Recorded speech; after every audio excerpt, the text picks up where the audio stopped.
ago. So why wouldn't you be standing with that century-long tradition of protecting free speech? Well, Tucker, I think two things.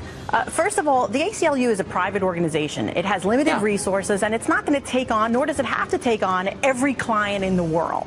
That's true. It has made a decision that these extremist, white supremacist hate groups are just not worth its limited resources. So I think that there is a change there, but the change is not a change about the interpretation of First Amendment law. Okay, the ACLU has not said that it no longer believes hate speech is protected.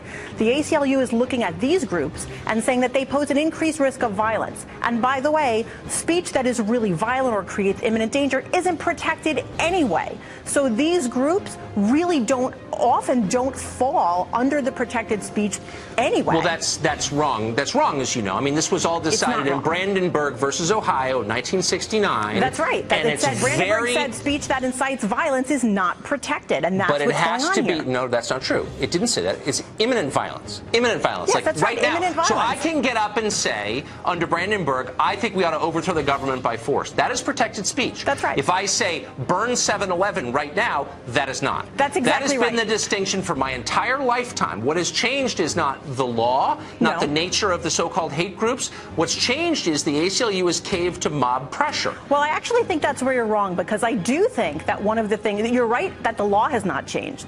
You're wrong that the hate groups have not changed, because in fact, the culture that we live in right now has changed significantly with respect to white supremacist hate groups.